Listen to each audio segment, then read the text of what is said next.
আসসালামু আলাইকুম। একসময় লাকসাম রেলওয়ে জংশনের খ্যাতি ছিল সারা বিশ্বের মাঝে অনেক বেশি পরিচিত। কত লাকসাম কত বাতি, সে কথাটি আমরা অনেকেই জেনে থাকি, কিন্তু নতুন সমাজ কিন্তু সেই বিষয়টি অনেকেই জানে না। একসময় রেলওয়ে জংশনে ছিল অসংখ্য শ্রমিকের আনাগোনা, রেলওয়ের কর্মকর্তা কর্মচারীদের আনাগোনা। সেই আনাগোনা এখন আর তেমনটি নেই। রেলওয়ে কোয়ার্টারকে ঘিরে ছিল একরকম উৎসব মুখর পরিবেশ। সেই পরিবেশটিও কিন্তু এখন হারাতে বসেছি। লাকসাম রেলওয়ে জংশন থেকে প্রতিদিন অসংখ্য ট্রেন বিভিন্ন স্থানে যাতায়াত করত, সেই ট্রেনগুলো এখন আর কিন্তু নেই। ইঞ্জিন সংকটে অনেক ট্রেনই কিন্তু বন্ধ হয়ে গেছে। লাকসাম রেলওয়ে জংশনে আমাদের ছিল স্বপ্নের সাথে বাঁধানো, সেই স্বপ্নগুলো ভেঙে চুরমার হতে বসেছে। ঢাকা থেকে প্রতিদিন কক্সবাজার ট্রেন আসা যাওয়া করছে, অথচ এমন একটি ঐতিহ্যবাহী রেলওয়ে জংশন, সেই জংশন থেকে আরো মানুষের স্বপ্ন, সেই স্বপ্ন পূরণ হচ্ছে না। আমরা চেয়েছিলাম লাকসাম রেলওয়ে জংশন থেকে ট্রেনে আসা যাওয়া করব কক্সবাজারে।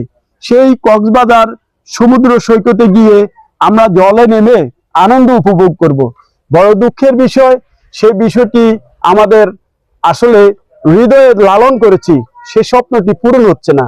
সেই কক্সবাজারকে ঘিরে, লাকসাম রেলওয়ে জংশনকে ঘিরে অনেক স্বপ্ন আমাদের হৃদয়ে আজও দাগ কাটে। আমি এখন কথা বলছি আমাদের লাকসাম রেলওয়ে জংশনেরই আমাদের প্রিয় মানুষ বর্তপুরা গ্রামের জনাব মনিরুল আনোয়ার স্যারের সঙ্গে। উনি এখন বলবেন এই যে কক্সবাজার ট্রেনের বিষয়ে কি করলে আমরা সেই ট্রেনটির এখানে যাত্রা বিরতি দিতে পারবো। আসসালামু আলাইকুম। প্রিয় দেশবাসী, আপনারা জেনে আনন্দিত হবেন, বাংলাদেশ রেলওয়ে নামে এই সংগঠনটি ব্রিটিশ আমল থেকেই প্রচলিত। ব্রিটিশ চলে যাওয়ার পরে এটি পাকিস্তান রেল নামে এই অঞ্চলে চলাচল করত। 1971 সালে স্বাধীনতা যুদ্ধের পর একটি স্বাধীন সার্বভৌম রাষ্ট্র সৃষ্টি হওয়ার পর বাংলাদেশ রেলওয়ে নামে এই প্রতিষ্ঠানটি চলছে অদ্যাবধি।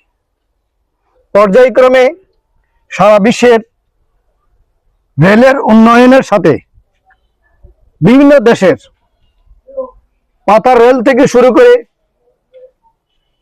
বিভিন্ন প্রকার বুলেট ট্রেন দিয়ে সারা পৃথিবী, ইউরোপ কান্ট্রিতে মানুষ নিরাপদে চলাচল করছে এই রেল যানের মাধ্যমে। আমরা আশা করেছিলাম স্বাধীনতার পরে আমাদের এই রেলটি এই অঞ্চলে একটি খ্যাতি অর্জন করবে, যেহেতু এটার একটা সুনাম আছে। বিশেষ করে আজ আমি বড় আশা করেছিলাম যে আমরা যখন কক্সবাজার যেতাম তখন বাই রোডে যেতে হতো। রোডের যে অবস্থা ছিল, যে অবস্থান ছিল গাড়ির, বাসের, সেই থেকে মানুষ নিরাপদ বোধ করতো না কক্সবাজার যাওয়ার জন্য। পরবর্তীকালে আমরা দেখলাম যে ঢাকা থেকে সরাসরি কক্সবাজার একটি ট্রেন চালু করা হয়, যেখানে আমাদের এই অঞ্চলের লোকজন সেটা আর এখন পর্যন্ত ভোগ করতে পারি নাই। আমাদের সামনে দিয়ে রেল স্টেশন, এখানে যখন আমরা দাঁড়িয়ে থাকি তখন আমাদের সামনে দিয়েই কক্সবাজার এক্সপ্রেসটি সরাসরি কক্সবাজারে চলে যায়। আমরা সেটা থেকে, এই ভ্রমণ থেকে বঞ্চিত হয়ে আসছি।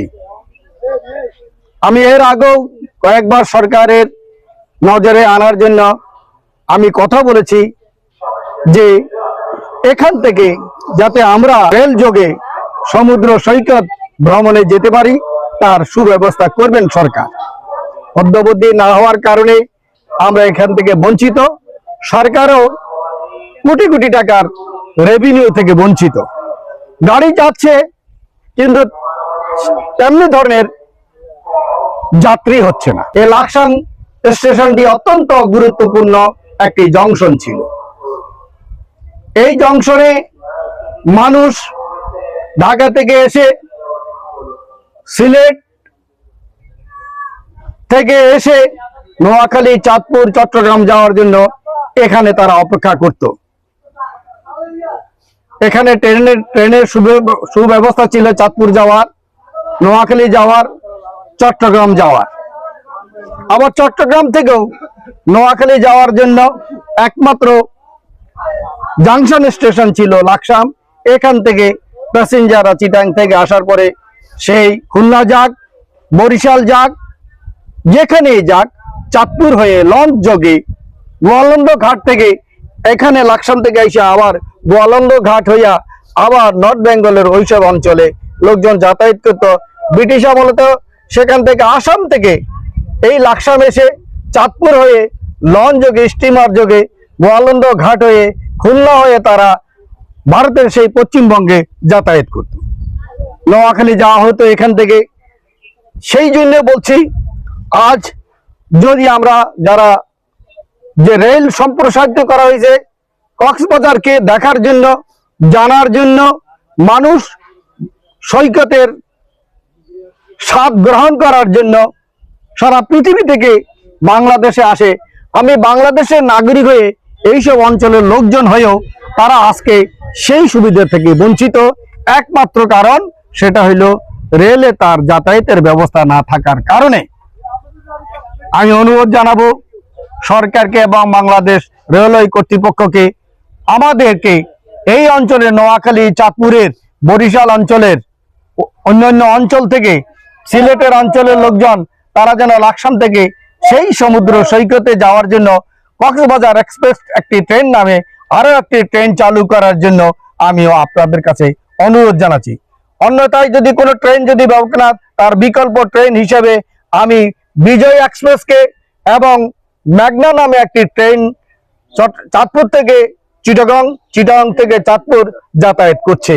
এই ট্রেনগুলোতে যদি সরাসরি কক্সবাজারের অভিমুখে আরো যাত্রা বিরতি করা হয়, সেই পর্যন্ত চট্টগ্রাম না করে সেটাকে সম্প্রসারিত করা হয় কক্সবাজার পর্যন্ত, তাহলে এই অঞ্চলের কিছু লোক সমুদ্র সৈকতে যাওয়ার একটি নিরাপদ ব্যবস্থা হবে।